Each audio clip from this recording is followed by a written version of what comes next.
All right, welcome everybody to the first ever Between Two Rocks podcast. Thank you so much for tuning in. We're going to have a fun time today, I hope. I guess we'll start by introducing our guests.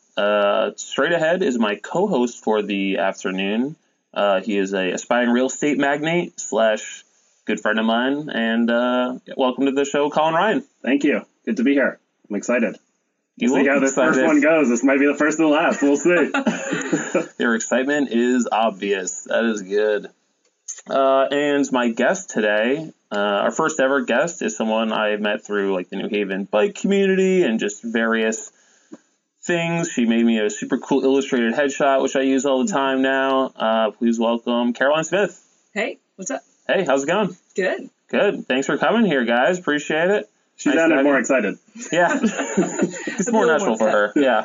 Yeah. I think she's good. I should turn this master down a little bit. All right. Yeah. I think we're hitting the red. We'll figure this all out later, guys. It'll be great. So, this is the first one. Just expect some growing pains here. You know, we don't really have a format quite figured out. Colin and I had some disagreements about the kinds of questions that should be asked. Oh, wow. But it is my podcast, so he can just fuck off. Doesn't matter what he thinks. It's fine. Can I jump in with a question? You sure can. Yeah. I'm just curious, actually, what was the genesis of the podcast? What made you want to start? That's a little personal. I don't know if we can get into that. I know. I barely worked it out in therapy.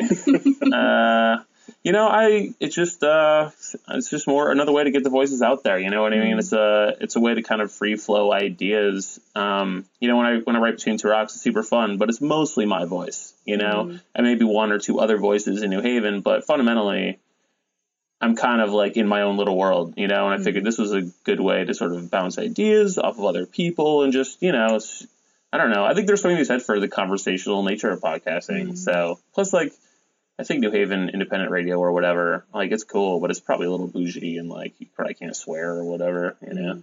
So we're sort of like the bastard child of that. Josh invited me over to watch basketball. I didn't know this was happening, so this is the first I've heard of this. How's your bracket doing? It's good? Yeah, it's busted. It's busted, yeah. Really? I don't fill them out when UConn's not in it, so it's just... Yeah, I actually feel the same way. I'm paying no attention to it without UConn in there. It's just, I don't know. I can't really get excited. Yeah. Luckily, the ladies are unstoppable machines, so it's good. Yeah. Insane. Yeah, so it's good. I think all of them scored, or like all their top 5 scored in double digits in their first game. Yeah, I mean, it's pretty merciless thrashing. It is sometimes hard to watch. I always likened it to, like, watching, like, you kind of one of these basketballs, like, watching, like, a tiger kill a gazelle. Like, it is beautiful in a way, but after 100 straight times, you're just like, am I disgusting for watching this? Like, it's true. So, you know, I like when they play the good teams. It's pretty sweet, you know. But there's not much competition. We're off to a good start, right? Welcome to UConn Women's Basketball Podcast. You know, we're going to just talk about whatever. So, so Caroline, you head Collab New Haven, which, as I understand it, was sort of like a Yale New Haven-y collaboration, if you will, to sort of figure out how to spin it more entrepreneurship. Is that right? Yeah, kind of. It kind of started off that way, for sure. I can talk a little bit about that. So I met my co-business partner, Margaret, she's also from Kentucky, and she's also went to Yale. I graduated about 3 years ago. And we met because Ben Berkowitz essentially was like, Caroline, go help bring the Yale New Haven entrepreneurial ecosystems together. And he just set me off. Okay. And then I met Margaret. Like into the woods? So did he give you like a sword or anything? He didn't rule out the woods, but it was probably more like a... Sounds like a quest, so I'm just curious. Right, it was very quest-like. I mean, it's very okay, that's good. But that's where I met Margaret, like behind a table at the Yale Entrepreneurial Institute Fair, and we just totally hit it off. And so we obviously were interested in the Yale New Haven entrepreneurial ecosystems coming together, but we're also just interested in all of Yale and New Haven. Okay, yeah. Why don't I back up a little bit? So you're not from Connecticut, obviously. You're from Kentucky. No. Yeah. Okay. Lovely state, I hear. I don't know, haven't been. Flyover country, you know? Ugh. I'm just kidding. Wow. Come on. I just haven't been. No, I mean, I'm sure the middle of America is lovely. I just haven't seen a lot of it. But, you know, just laziness, really. Don't worry, I hate it. Caroline's seething right now, by the way. I find it's best to get guests on their heels immediately, and that way it really builds a trust relationship. All right, so if you're from Kentucky, you went to Yale. and you stayed in New Haven, which is a kind of rarity, right? Hopefully not as rare as it used to be. Right, you're working on that. So what was it? Like, was there a moment you fell in love with Yale, or was it just kind of like... With Yale or with... I mean, with New Haven, sorry. Yeah, totally. So I fell in love with New Haven super fast. It's mostly because I fell in love with a girl who had grown up most of her entire life in the kind of Hamden, New Haven area. And that was when I was a sophomore. Okay. And so she kind of opened your world to the local area. Just like going for runs or like going up on rooftops or going to bars or whatever. Oh, nice. Just, New Haven just became a lot of who my friends were. Yep. And so it's easy to fight for something when when you care, yeah. And so I was lucky enough to be able to stay. And do you think that most Yaleys are a little more like insulated from all that? Like they don't really engage in the outer community, or? Well, I think that yes, but I don't think it's their fault. I think there's desire, and I think there's a ton of hunger too. Yeah. But I think that for a lot of different reasons, it's really difficult too. For example, Yale pretty much provides everything for their students, their gym, literally their jobs. They can get within the Yale community, so it's easy to stay. Right.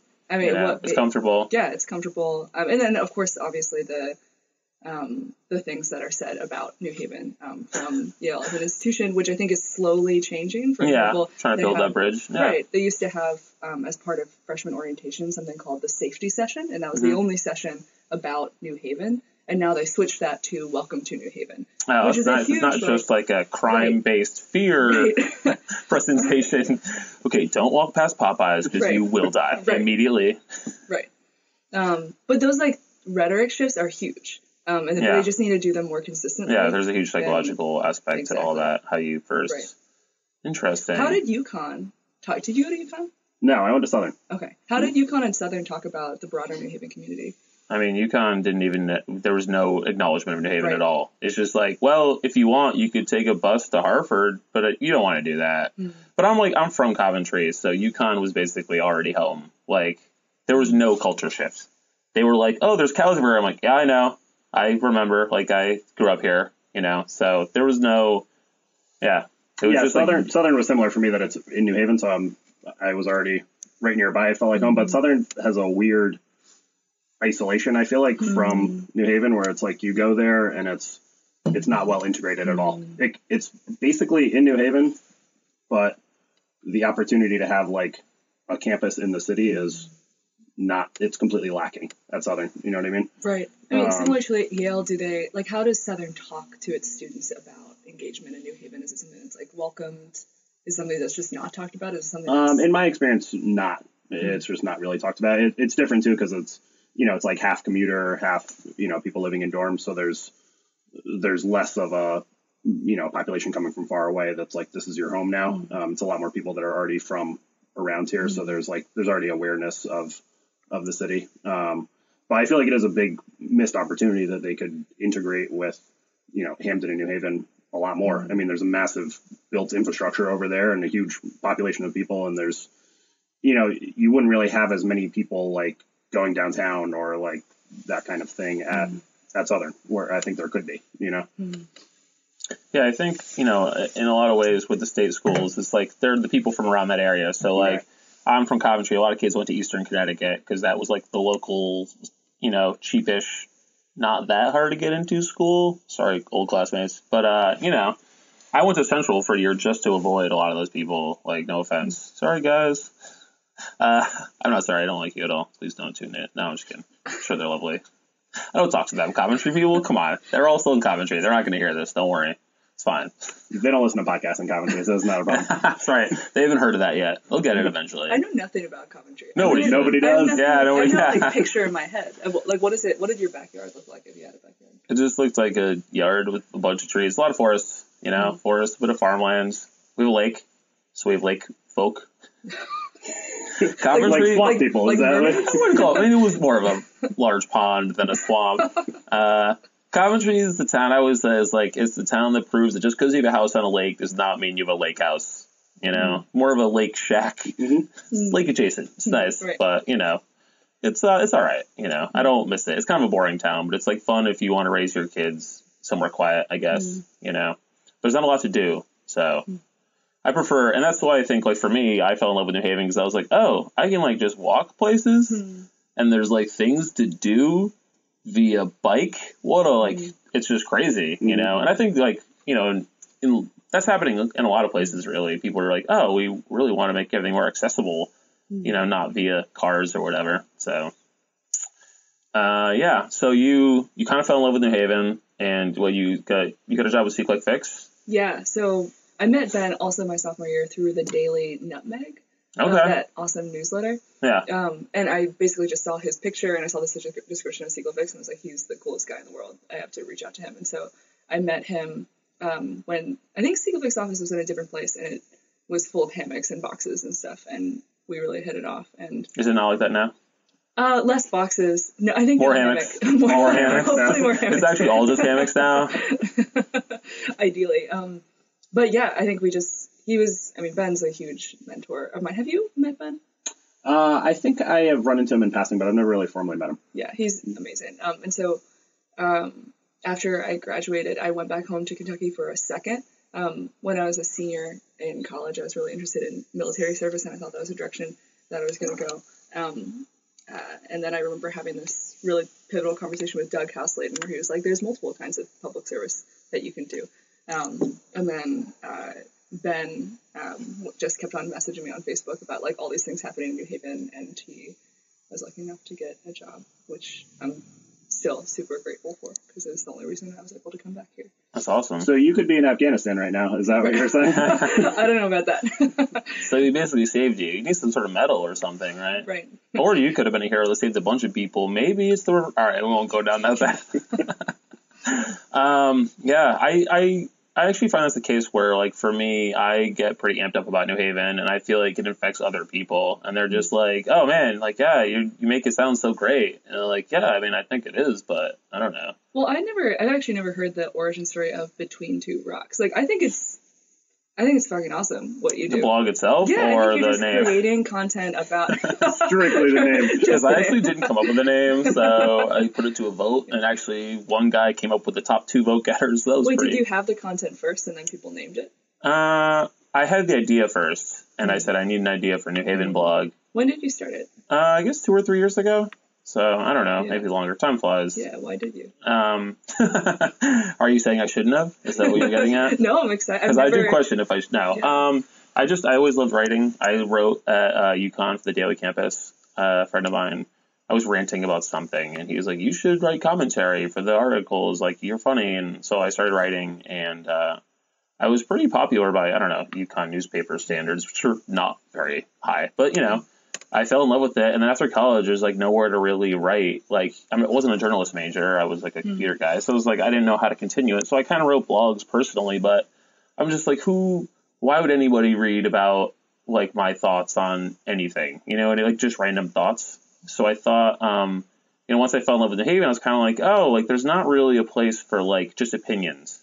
You know what I mean? Like, there's the Register, which is straight news. There's the Independent, which is like hyper local news. And there's like the Nutmeg, which is kind of like almost like a New Yorker, like, here's what's happening, flowery language, etc. You know, and it's like more of like a feature. It's artsy, right? It's like more of a feature. I don't know how to describe it, but it's different, you know? And I was like, there could be a place for just opinions or humor or just like making a little bit of fun, but also just talking about all the weird shit that makes New Haven good, you know, the things that I found. And so I just like to write. So it was a good avenue for me to just be like, all right, let's try it. And I'll say it's been a lot more successful than I would have imagined initially, you know. Is there one piece that you're the most proud of that you still think about? No, not really. Yeah.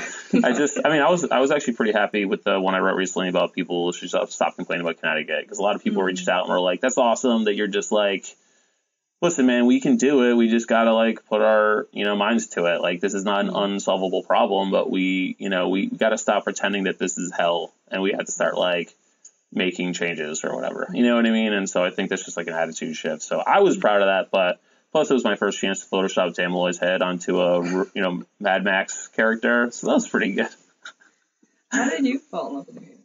I grew up here, so, but I wouldn't say that I doesn't know any better. I just don't know any better, yeah. I wouldn't say I was in love with it as a kid, but it was, as I got older, I really grew to appreciate it a lot more, and kind of just the things that I liked about growing up. I saw the value in New Haven when I met more people and heard about their experience or visited other cities. And, I think it's great for not only to grow up. As I got older, I'm like, oh, this is also a cool place to be when you're young 20s. And this is also a cool place to be when you're in your 30s. Like, there's just a lot of stuff I like about it. So I've kind of grew into a big New Haven booster, and then I feel like when you're a big New Haven booster, it kind of magnetically attracts other New Haven boosters because they want to talk to other people that really like being here. So, so it kind of reinforces itself, and you also repel people who complain about New Haven at the same time. So, or bring them in, convert them. No, I don't even try. I don't waste my time with that. Yeah, just get rid of them. We got no time for that. Go back to wherever. Iowa. Let's say Iowa. Did you want to say Iowa? Kentucky? You totally want to say Kentucky. I did want to say Kentucky, but I was like, why would I pick Caroline State? There's plenty of states I don't care about. Yeah. There's no need to double down on bad ideas, guys. It's fine. So going back to Collab New Haven. So what's called Collab New Haven? Or just Collab. Just Collab. All right. So basically, you guys provide like funding and ideas and sort of help and like as far as like even like childcare type stuff for people who are thinking about starting businesses. Yeah. Is it all across Connecticut or is it New Haven focused? It's definitely all across Connecticut for sure. Okay. But probably a lot of our ventures, especially in this first round, came from New Haven just because that's where we know best how to promote and market. But you're totally right. So it's an incubator for Connecticut entrepreneurs, and we provide all the kind of classic things that an incubator does: a little bit of funding, mentorship, co-working space, pro bono services. And then, one of our main missions is to make entrepreneurship accessible. And so we provide childcare and transportation and interpretation services so that a single mother can go through the program, be successful. A person who just came to this country can go through the program, be successful. And it's been a blast. So where we're at right now is just last week was our pitch day for our first cohort of our winter incubator. And it was awesome. It was really, really fun. So how many pitches were there? 7 ventures. Okay. So about 15 to 20 entrepreneurs or so, because there's about 2 per team. Okay. So these are people that already went through the program and Yes. they're pitching for funding, or? It was just a celebratory, really fun event just to kind of tell folks where they're at right now. Not as much to get funding, but although there are investors and a bunch of different kinds of folks in the crowd. Okay. And so is it like a contest or is basically like anybody there kind of in and you're in to help them and then you work with them to like find investors or take that next step, figure out a lease or, Yeah. So these are all really, really early stage folks. These are, and early stage is a broad term, but they're all basically, they have an idea and they've gotten some traction. And the incubator is supposed to help them reach the next goal, boost them to the next level, whatever that means for them. Maybe it's like a first sale. Maybe it's like creating a website. Maybe it's just having their value proposition and knowing it really well and being able to articulate it. Maybe it's being able to have talked to 30 customers. And so we had a whole range. Like we had, Lotus Leaf Therapeutics, which is creating a pillow that aligns women's backs, their spines when they sleep, pregnant women. Hold on, women have spines? Like physically? Big news. Yeah, they're also... Man, I just slept through biology class. I don't know. Sorry, go on. Central Connecticut, everybody. I did transfer to UConn, so that's a black mark on 2 state schools, actually. Yeah, it's also an educational campaign about women's bones. So they, Full bones, everybody. Like they've sold 203 pillows, right? And so, cool. And then there's like Shanetta, who is creating a My City Initiative hat that has the MTA city stocks. You probably see them. Is that the, I've seen like their website. They sell them like Bridgeport, New Haven, and Hartford. Totally. Yeah. Yeah, cool. I want to get one of them, but I haven't gotten to it yet. They're amazing. So it's sort of the whole kind of range. Yeah, it was a blast. Cool. So you guys don't really judge the ideas. You just kind of like, all right, we're going to help you regardless of how bad your idea is. Well, so like, would you discourage somebody? Like if I came to you and I was like, okay, I got this idea, right? You know how like rap snacks are like snacks, except you like rap? But what about that for rock and roll? Huh? Ooh. So if I came to you with that, like, what would you do? What would you say to me? Yeah, so we have an application process. So in order to go be in the cohort... I'm so sorry. I don't know why I did that. No, I'm a little confused by the product. I would ask more questions. So I would not discourage you. I would. No follow-up questions curious. allowed. I'd be curious to know more. I need $100 million. Yeah, so there's an application process, and so we had one, I guess, like 7 weeks ago, and then we had a group of readers narrow all those applications down to the 7 ventures. So those ventures are pretty kick-ass. They're amazing. I gotcha. So there was some sort of like process by which I gotcha. You know, Margaret and I were able to talk to almost every single venture that applied, and there were about 75 ventures that applied. And so, you know, we had to practice. I mean, so Margaret comes from a venture background. I do not come from a venture background. I come from community organizing, and I come from a little bit of startup culture. But is that what you like? That's your family or community organizers?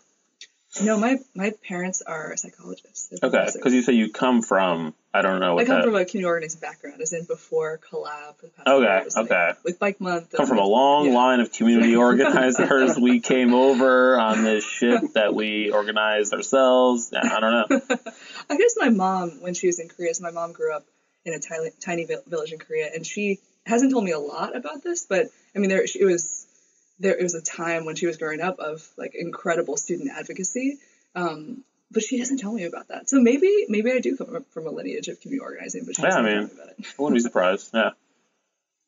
Cool. So can you tell us about any of the ideas that have been pitched? Is there any good stuff? Is it mostly products or services or what? Yeah. So in this round we had against 7, and about 4 of them were education oriented, and about a couple were products, and one was a catering business, food. So we had City Seed Sanctuary Kitchen, which is amazing. They've been working with a lot of immigrant and refugee chefs to make food, and then now they want to create a catering business to be able to elevate eventually those chefs into their own, to become their own entrepreneurs in their own businesses. And there's Ron and Dan, who created New Haven Counts, which essentially is going to be like New Haven Reads, but for math. So this is just like the chip idea, basically. Mm-hmm. This is like the chip idea I just had, except for math. Yeah, right. A little different.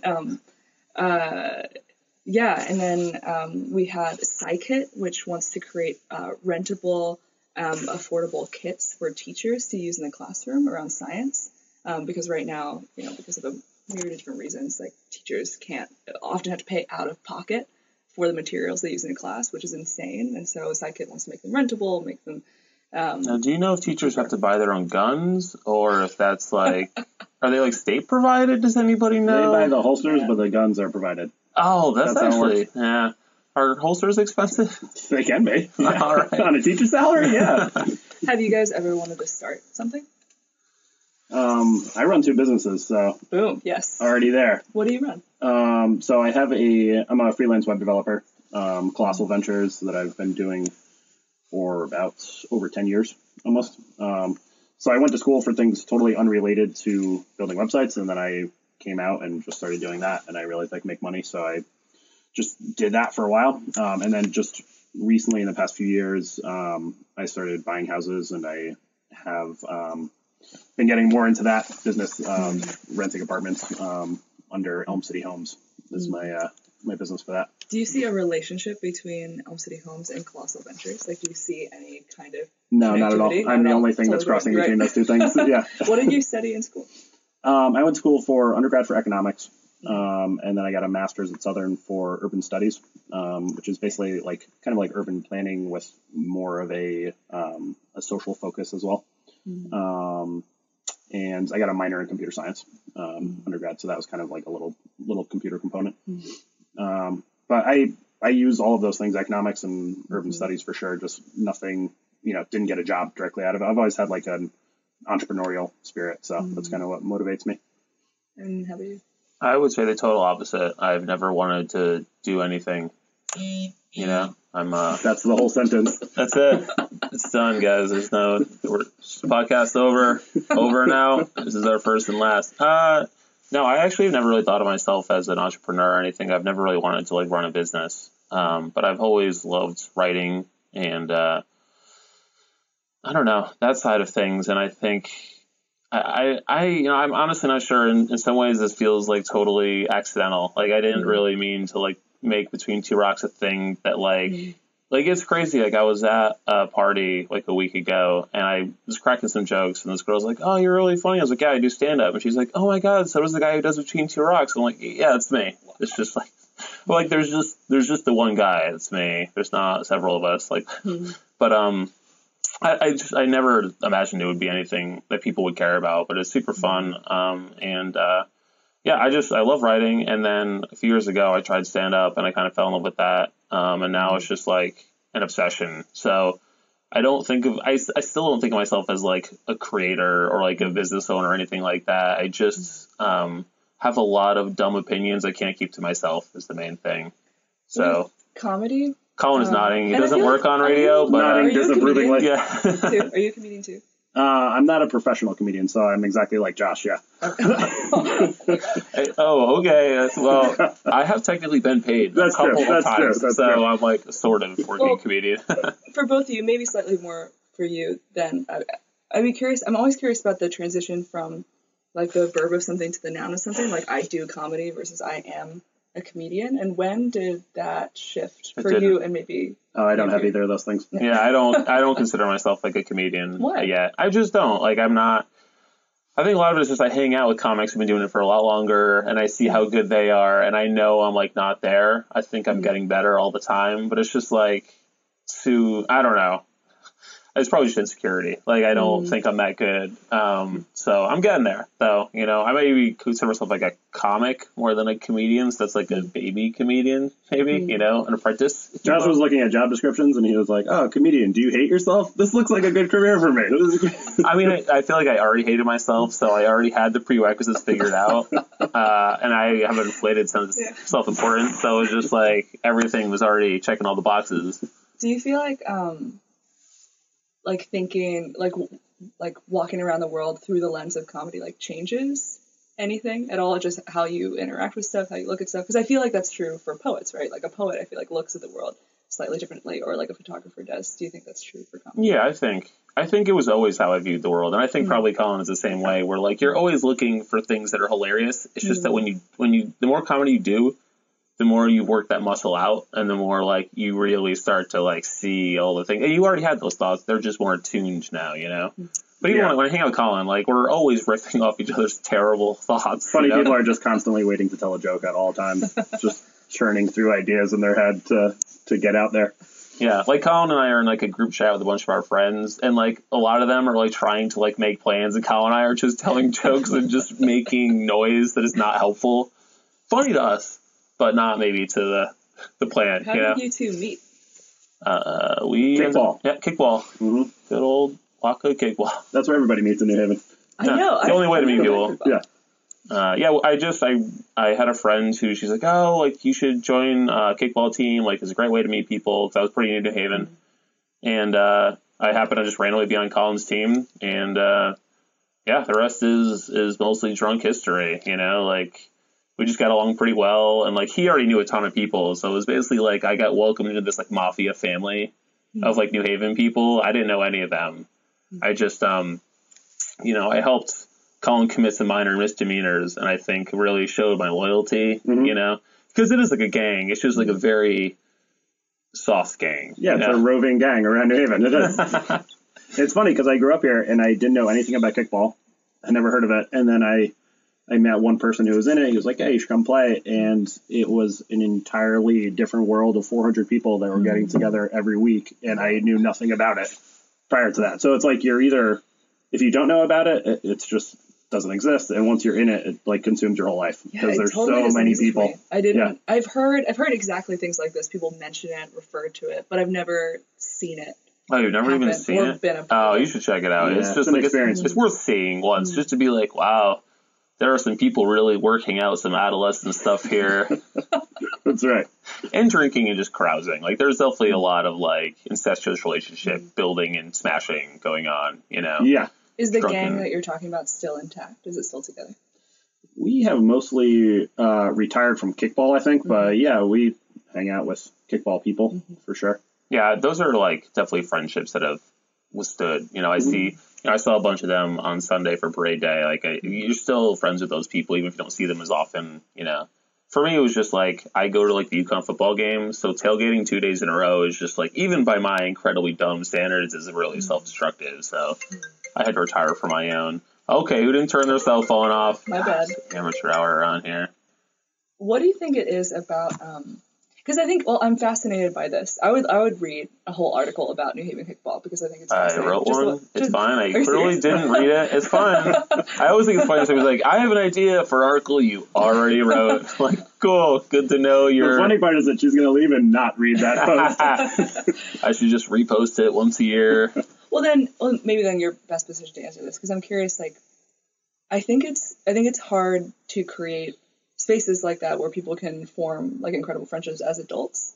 And I guess what was it about kickball as like a culture or kickball, the sport itself, that was conducive to creating that form of community? I think you can make it as competitive as you want. There were people that were strangely competitive there, and then a whole bunch of people in between, and then some people that really just went there to eat and drink. So it's like everyone can find something out of it. And it's easy to dip into. Like you can just go. Anyone who has ever played a sport in their life, or not even really, like you're kicking a big red ball, it's very accessible. And then drinking is like, I should probably move that to number one. Is probably it's mostly alcohol driven, and then there's like some kickball going on and a bunch of food. So those are like things that bring people together, you know. Yeah, and it's a bunch of 20-something people that are largely single and hanging out. That's pretty. It feeds on itself. Yeah, once you get that many people like in a area, they're gonna like get weird. So you're gonna get some friendships from that. I'm sure you're gonna get some things that are not friendships, and but yeah, it's certainly a community. It's worth seeing if nothing else. And I would guess that the element of nostalgia that kickball brings also has some at least underlying kind of like it's all something that was understood. It's all something that we experienced when we were kids. Yeah, I think it's just the accessibility. Like, it's not hard to be like, I could do this. Right. You know what I mean? There's the barrier of entry is very low. If I start like a tennis league for like people to meet people, like how many people are like okay enough at tennis that they're going to feel comfortable? Kickball, you're like, how good at kickball do I have to be? You know what I mean? Probably not very. And so even if you don't understand like baseball style rules, you could probably manage enough to like make new friends. You know what I mean? I think there's like that. The barrier of entry is very low, and I think that helps for people to be like, okay, because like I think, even when it comes to something like Meetup, this is another way to like meet adult friends. There's like that intimidation factor of like, oh, what are we going to be like doing? Or even it's like a group hike. It's kind of weird, But a big ass kickball field, that's just like, I get like curious. I want to see this. Yeah, I think it's nice too because you're also, 99% of people are completely removed from the getting permits and dealing with the city and whatever had to go into making that happen. And it's literally just like you show up and then you're there, very welcoming. So, yeah, it's a great way to meet people. I heard the league is not quite as big as it used to be. I know Kyle, who's like the person who runs it, maybe taking a break or retiring as well. But I don't know, it's still going on. I'm sure they're, still running that league. So it is a great way to make friends if you're interested. I also have an article about how to make friends in New Haven as an adult. So, because it's actually funny how often you'll see posts like in the Connecticut or New Haven subreddits about this kind of thing. Like, how do I make friends? How do I get out and meet people? And I'm always like, here it is. Here's the article. Just read it. Like, and then it comes with one free friend, It's not a good friend, but, You just always Josh. It's always me. That's right. Unsubscribe. Yeah, it's not great. It's fine. All right. I know I have some other questions here. All right. So you're heavily involved in Bike Month, right? Were you always a big cyclist, like before you came to New Haven, or? I guess I was a big cyclist as like a little kid. As we all. So no, you were just a kid. Yeah, exactly, a kid. You had a childhood? Well, there's that whole thing of like me and my sister biking around and trying to get lost, right? I feel like that's a thing, and then when you go down a street and you feel like you don't remember it, you're like, oh, I don't know. I need to get, I don't know if I can get back home, like that, the thrill of that. Yeah, and then you have to become hill folk or whatever. Pond folk, actually. Oh, nice, yeah. Swamp people. But yeah, I'm definitely not like a spandex wearing cyclist. I'm like exactly as you were coming here, like super cold ears, like. Yeah. Well, you wear a helmet, right? I have a full spandex too underneath this. Actually, you can't see that. Am I the only helmet wearer here? Do you not wear a helmet? I don't. No. I don't either. I'm just thinking about my hair. I don't want to mess it up. Yeah. And You're worried about that? All right. I do wear a helmet just because I commute almost every day on my bike, and right, the head trauma. Yeah, that's a good reason to wear a helmet. And I mean, for me, a lot of it was just like I do a fair amount of drinking, and I bike everywhere. And I was just like, I'm gonna like eat it one of these days. I should probably at least wear a helmet. Like, I'm not gonna be good, but I could like maybe preserve my brain, you know. But plus, I'm a good example of kids, who make fun of me. You don't drink anymore, though. Well, I mean, as of 6 days ago, right? But I mean, I wouldn't go. I don't think that counts. Yeah, I don't know that we would go pretending like, well, in my you haven't drank today, have you? In my old life from last weekend. Can we point out on this podcast that you've been vaping the whole time here? Yeah, we can. I actually have been consuming vape juice here. It's pretty great. It's THC from California.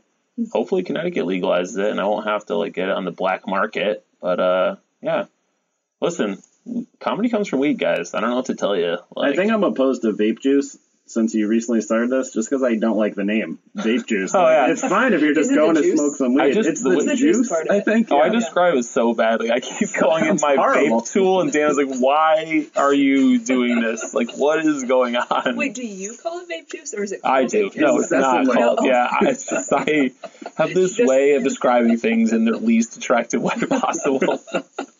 And once I know other people are uncomfortable, it's hard for me to stop doing that. So it makes me such a great comic. Yeah. No, not at all.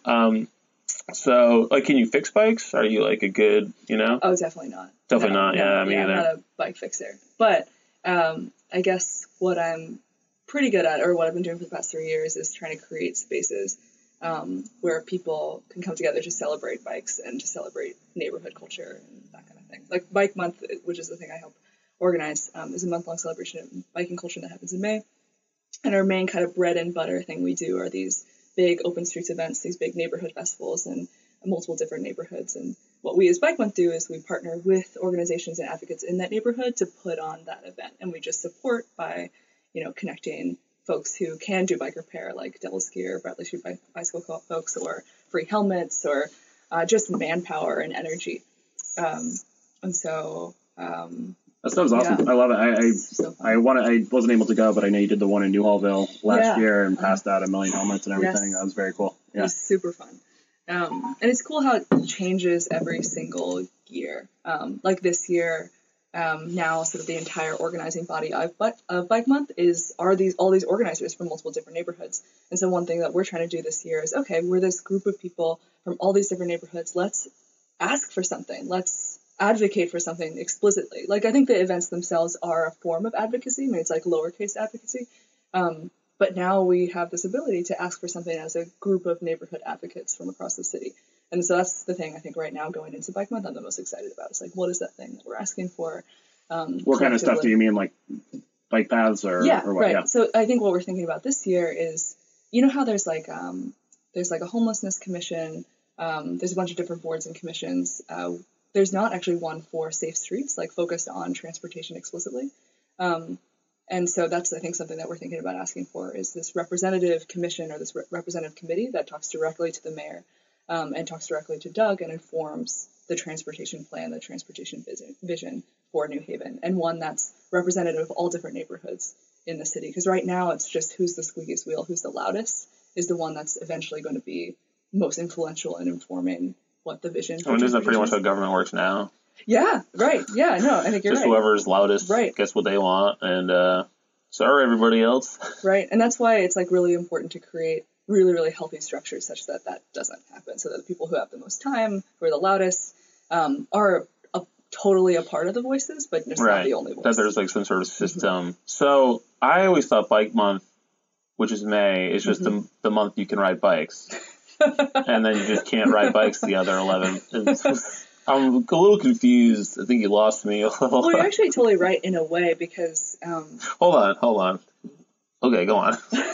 Well, in that... I wasn't expecting that. In that, like, we call it Bike Month, but it probably should be called Bike Year. Like, I think New Haven Bike Month is just... there is something special about, like, a climactic moment in the year where we're focusing on biking. No, I think it's a good idea. So you thought it was like how you can't talk about Black History outside of February? Dude, it's March right now, so you need to just quiet down over there. I'm sorry, I know we've all seen Black Panther recently, and it was excellent. If anybody hasn't seen it, you should go do that. Have you guys seen Wrinkle in Time? No. No. No. Do you Is want that to? based on the book? Yeah, it's supposed to be really good. I just don't support Oprah. She's too powerful. Wow. I mean, she's just too rich. Like everybody, anybody who's on the billionaire list, I can't deal with. No, I mean, she's great. I don't. He's been anti-Oprah for 25 years, actually. I actually have. Because my mom was like so pro Oprah. She's like, Oprah can do no wrong. I'm like, I don't know. Anybody that powerful is probably knocked off a few people, right? You're just. I think the climb to the top is fraught with moral choices that probably. I mean, I don't know. I don't know why I felt compelled to tear down my mother's heroes. I kind of get you what you mean. Like, I think there's some elements of culture that feel untouchable, right? Like, they feel like right. Yeah, you can't criticize certain people. Yeah, it's just for fun. Yeah, that could be but I mean, she seems like a pretty solid. She seems like a force of mostly good, as far as I can tell. I don't know. Do you have someone like that, like a celebrity that for some reason you're not as into as other people? No, I think I hate just the regular hated celebrities. I don't know if I have a totally random person like Oprah that I hate. No, just irrational. It's extremely rational. I believe I just explained. I mean, I'd like to believe that, celebrities are just like terrible people in the same proportions that the rest of us are. It's easy to make snap judgments when you see a celebrity and they give a nice interview and you're like, that's a great person. I don't think celebrities are especially bad. I just think anybody who can get away with stuff is just likely to be not as good. Like, I just think if people don't have consequences, whether they're rich or powerful or famous, you're just less likely to self-regulate. You know what I mean? I don't see, if I were to ever become super famous, I am sure I would somehow become even worse of a person, which seems improbable, I know, but. Don't they, wait, my only push on that would be, don't some celebrities, because by the very fact that they're a celebrity, have more of an impact or more of a, like, more like, I guess, pegs to fall down from? Like, yeah. And there's also probably, now that I start thinking about this whole idea, I'm like, well, there's also more people watching them. So, like, if you're a politician, and you text somebody the wrong thing or something, that can come back to haunt you pretty quickly. Whereas I can text the wrong person and no one will know until I become famous, So, oh man, I'm just starting to realize I made some bad choices. I'm just kidding, guys. I'm not going to be famous. It's fine. I can do whatever I want. It's great. Okay, stop. So for Bike Month, do you ever give out bikes to people? Yeah, totally. So we work with this organization called Bikes for Kids. And they... That's who I was talking about, not adults. I don't care about them. Kids, that's great. Yeah, obviously. Well, they don't give away... And we've given away adult bikes too, but yes. I mean, I think there's like 3 main reasons why people don't bike, right? There's 1, it's because they don't feel safe. 2, their bike's broken. 3, they just don't have a bike. Yeah, so it seems like 3 would be the number 1 reason. Right, yeah, exactly. I mean, bikes get stolen quite a bit. Even if you have a bike, it's not easy to hold on to it, Yeah, when I was a kid growing up here, I had all my bikes stolen. I think 4 bikes. Bikes and flags. Mm-hmm. Oh, let's not bring up flags, guys. Too soon. Yeah, bikes are. I actually I've not had a bike stolen, but I tend to ride like road bikes, and I ride bikes for maybe a slightly taller person. So I think it's just like less desirable. I think mountain bikes are stolen more, and especially anything that can be ridden by like a teenager. Because I think that's who's stealing bikes is probably just teenagers. Well, when I was growing up, New Haven was the kind of place where you didn't have to lock your bike. But then they just kept getting stolen, So I guess I should have locked my bike. It turns out that you did actually have to. You were just wrong, it turns out. It was not simpler back in the day. No. Cool. All right, I wanted to. We're getting there, so it's good. We're about 2/3 of the way through, I think, roughly where I was, trying to aim for. Mm-hmm. So I thought we could play a couple games. Colin doesn't approve of all of them, but that's okay. We're gonna just see how it goes, and then if people like it, it's fine. Good. I like to bring up people who throw things around a bit. The first one though he's into, so it's good.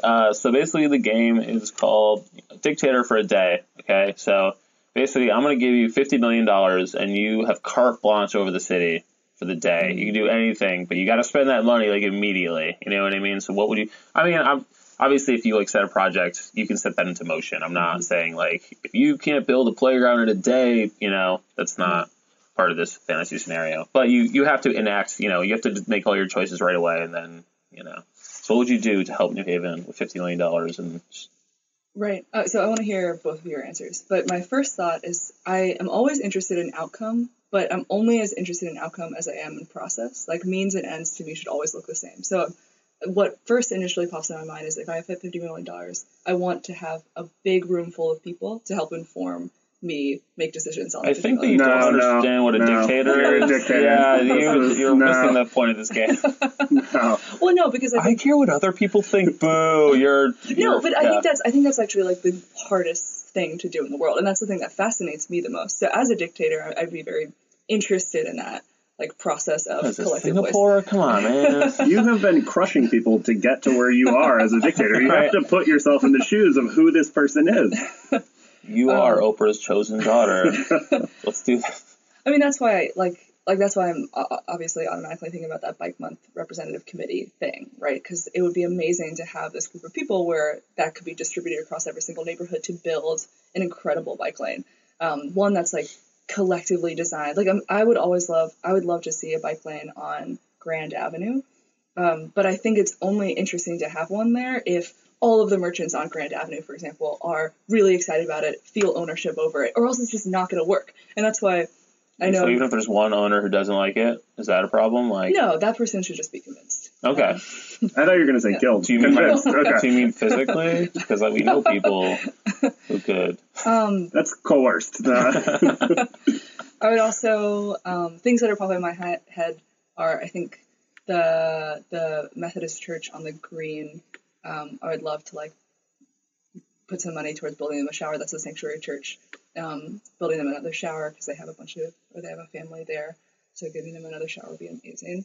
I don't know. So that's your whole $50 million right there. how much showers cost? The subcontractors on that project are really ruthless. So that was it. Now I'm just getting excited. I want to hear your all's thoughts. My last thing I'll say is I've recently been skateboarding more. I love it. And look at your hero, Ben Berkowitz. Yes. Yep. I love it. And the best place to skateboard is Beinecke Plaza, but you're totally not allowed to skateboard on there. So I'd love to just see. I would love, I guess, another skateboard. Like I'd love a huge one. Somewhere a bit more on the other side of town or something. Okay. Longworth would be amazing. Did anything like in Fairhaven, like anything like a skate park, or? I don't think so. I think they have Criscola Park, which is like the best place ever, but they don't. I only know of the one in Westville. Is there another one besides that one? No, that's it. And they're like rebuilding that, I guess. They're putting a bunch of money into it and making it all fancy. Oh my gosh, something else. Definitely just public art. Public art everywhere. So you just commission. That's a great idea. Yeah. Mm-hmm. What would you guys do? What would you do? One follow-up question. What would you do if you had $10,000 that you had to spend right away? Biggest impact you could make. Well, it's funny. I actually did have $10,000. Not me myself, but I'm the chair. She went to Mohegan, and now she's rich. Well, I was turned it into 50 and then 0. Classic Mohegan story. But I'm the chair of the Downtown Wooster Square Community Management Team, and so for the past 3 years, we've actually gotten funding from the state, $10,000 from the city to do neighborhood improvements, and so we did a little pitch competition. We took that $10,000 and we had people apply for their ideas, and then we had a tiny little pitch during one of our meetings where people got not $10,000. I think it was a little bit less than that to do something. And so what won were concrete ping pong tables. Probably. Oh, right. I love that. Park. Yeah. Is that going down? Is that? Yeah, they just did the specs, and now I think they've probably chosen either Jocelyn Park or Wooster Square Park, and now the next step is just talking to neighbors about whether or not they want. So how do the balls work? Is there going to be like? That's a really good question. I think they're thinking about doing a partnership with the library, such that you can go over there and ask them. Or BYO balls. Right. Exactly. Cool. Yeah. All right. What would you guys do with? I mean, you barely touched that 50 million, so I know. Maybe I should do like a smaller number, and it's a little more realistic. I love those public art installations like the ping pong tables. That's good stuff. I feel like that's low dollar value. You could probably do so much of that with $1 million. You could blanket the whole city with all kinds of stuff. So 50 million, I don't know. I would be interested in doing just direct investment in poor families in some capacity. That would be, there's so many people that are under financial pressure that they're just unable to do much of anything because they don't have a car, don't have, crippled by whatever debt, bad credit, can't move somewhere, can't get housing. Bad credit, slow credit, no credit. Exactly. We're going to post a number at the end of this, actually. This is not a scam, everybody. We swear. We have low, high-interest loans. So, yeah, I don't know what capacity that would take, but something where it would be maybe longitudinally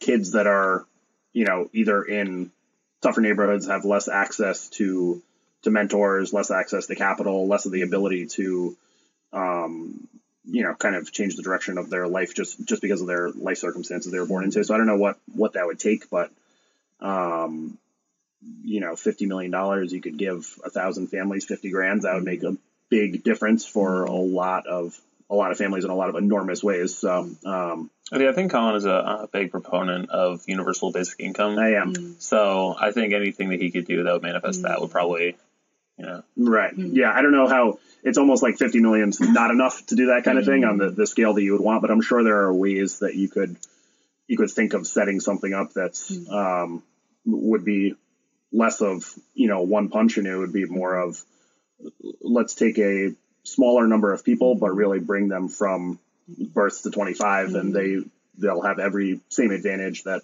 someone else that was born in a better circumstance might have, I'd keep it probably, it's a lot of money. No, I don't know. I'd probably go like public transportation, like light rail, or just like dump it all into just like awesome bus service for everybody that was free maybe. Like, I don't know. There's so much that's not getting done there, and I just think that we're annihilating the earth pretty good with all of our cars and the such. And I think cities that are highly, I think there's like the psychological barrier. People want to get on a bus, but if it's like a light rail, they're like, ooh, that's cool. I'll hop on that. Or even like a subway style. We don't need a subway though.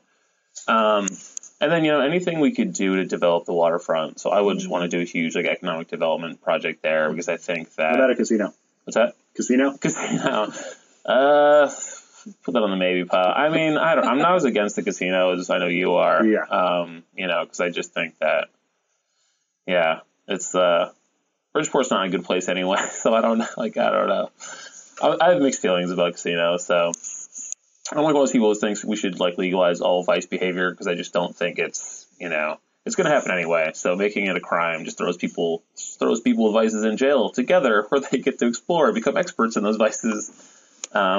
So I think developing Long Wharf would be cool, and just like, I don't know, God, I wish we could just move the highway out of there somehow.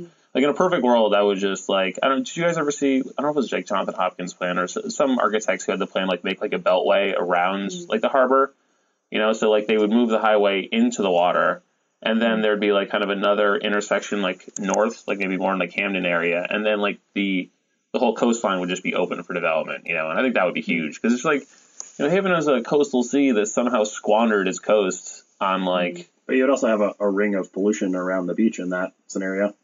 Yeah, I mean, there's no perfect solution here. That's what the light rail is for. Listen, I'm not a dictator either. I didn't think this through. I'm just asking the questions.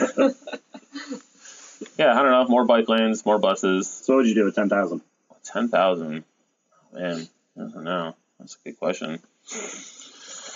Yeah, I literally have no idea. I would be like, hey, Caroline, what do you think we should do with this $10,000? I can't be trusted with that sort of thing. I'm more of a complainer than a doer, which is why I have the blog, I just want to criticize other people's ideas. If I myself have ideas, then those are open to criticism, which I have no interest in. So I guess I don't know. I liked the whole idea of like having it open to the public. That was pretty cool. Like, because there was the ping pong idea, and there was like the piano idea, and that was pretty cool too. They actually had two pretty good ideas. I would love to see anything in my neighborhood, because I think we kind of get left behind. But I don't, if I had $10,000, I would make the Edgewood bike lane actually happen, because that would affect me and the people in this neighborhood, and it looks like it's on hold. So I don't know. We'll see. All right, our next game, Colin doesn't like, but we're gonna play it anyway, and let us know if you like it. And, we're so late into the podcast, you're probably not listening anyway, so it's a bit of a non-issue. That's the assumption that someone was listening to begin with. I think there's some people, morbid curiosity will get them to tune in for a little bit. People asked where they could find it, at least two people, so There will be 2 built-in listeners at least. And my dad will probably do a guilt listen at least once, so that's good. All right, so the next Your game... dad's going to be refreshing it again and again. No, he doesn't. That's crazy. He doesn't love me that much. Ridiculous. So the next game is Fuck, Marry, Kill, but for pizza. So I want to know, what pizza would you marry? What pizza would you fuck? So I guess in this case, it's kind of like fuck with, like, you know, maybe you're a bit drunk and like, what's your, you know, all right, I'll mess with that. Definitely. And then what is your, like, and then we'll say, like, kill is just like the pizza you maybe don't think is as great as other people do, or you wouldn't have to be like, oh, what's the worst pizza in the whole world? You know, and we're not trying to trash anybody, but, you know.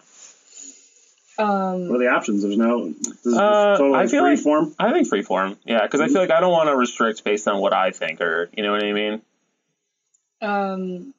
Great question. Why did you hate this game? I'm so bored of talking about pizza in New Haven. Yeah, he's like a lifelong New Haven resident, so he has less the appeal. But people, I'm telling you, people, when I posted a pizza article, like, so many hits. Like, people have outrageously strong opinions about pizza here. So. Right, yeah. What's your favorite Chinese restaurant on Worcester Square? There's a Chinese. So I think the one that is definitely coming to mind, I would definitely marry modern, like, for sure. Like, okay. I'm with you on that. That's also my marriage. That is also mine as well. Oh. Just because that's like the everyday pizza. Steady, delicious, hilarious, comforting. Is your pizza very funny? No. Oh. Well, my pizza is goofy, I think. Like, it would be silly, but not necessarily funny. It wouldn't Go on. say No. it's funny. All right, we're going to stop here. And then I would... How is your pizza silly? I guess I was just continuing the metaphor of, like, the love. Like, Okay, cool. I was just curious. Do you order it more? Right, exactly. Just I'll have one whoopee cushion pizza. And then I think I would fuck Delania. Okay. Because, I don't know, honey pot? Like, it feels like a little bit more... Like, I don't know if I would settle in at home on a couch with Delania, but I would, like, go out for Delania. In fact, I think that's exactly what I would do. Okay. Well, modern's more like a take-home. And then kill? Well, my girlfriend Elizabeth loves buffalo chicken pizza from Marco Polo. Like, man, that's like the ultimate late night. Yeah, that's the 2 a.m. special right there. I think I'd just... It's like, man, I'm probably going to hate myself tomorrow. Might as well go all in. Yeah, I'm not anti... I've ordered from Marco Polo. They're great, but I think... Do you want the ranch dressing? Of course I want the ranch dressing. Doesn't it come with a covered in ranch dressing? It actually comes with concentric circles of ranch dressing. But yeah, I think that's a little weird, so I think I'd kill that. How about you guys? I would also marry modern. I think I'd fuck mashed potato bacon at bar. And I don't know. I feel like I have to just go with the big dogs to kill. Maybe I would kill Pepe's. I could not eat Pepe's again, but I don't want to. I got to keep modern around, and bar is just different enough that I would. I got to fuck with bar once in a while.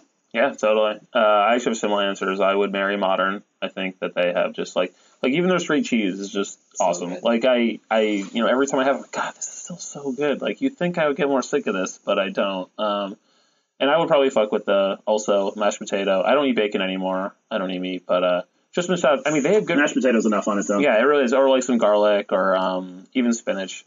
But I mean, even their like late night slices are pretty good though. Like bars like bringing it pretty good considering they're a nightclub. Yeah. Slash. It's their side biz. Right. Salads slash so good. Pool hall.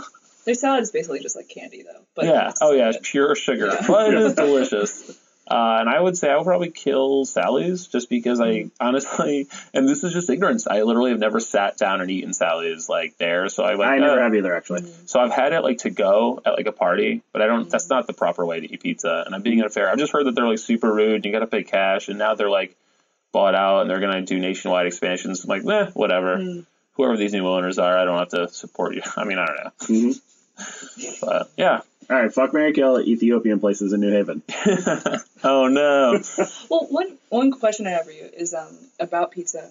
If there was something that New Haven, because I kind of understand your ish with pizza being talked about so much, because I'm like, there's so much more to New Haven than pizza. One, is that your ish too, with people talking about pizza? No, I don't even think of the alternatives. I just literally had this conversation so many thousands of times. It's like it's the same old crap. Yeah. Everybody loves the same places. Maybe we'll only play it on weeks where Colin is not the co-host. Exactly. You know what I mean? Because it's all right. We're learning. This is the first one. I think that's okay. I don't think we have to get it perfect right the first time. So, cool. Yeah, I think that makes sense. So that was pretty much all I covered. We're coming up on an hour right now, so I think that we're pretty good. Is anything? You guys want to plug anything? Anything you're working on? You want to talk about? People could reach you, find you on Twitter. Caroline? So on Twitter, I'm Caroline Tanbee, Caroline, and then Tanbee. And I don't have anything to plug, just that I'm just excited to be here. I love this shirt. I think what you do with Between Two Rocks is really awesome. I don't think I've ever really told you that. I always reply to your newsletter things, and I'm like, this is awesome. Or like, well, thank you. I do appreciate that. But I think it's great. Like, I think it's so, like, why? You don't have to be doing this. You're not getting paid for it. I mean, I do it for the glamour and the money, obviously, of which are both plentiful, so you know. But I just think it's like a really dope thing that you do. Thank you. I'm happy that you're sort of expanding into different kinds of content and media. I think that's Thanks. Yeah. This is the first one, but I had a lot of fun, and assuming that this comes out reasonably, we'll be doing this again, hopefully in the near future.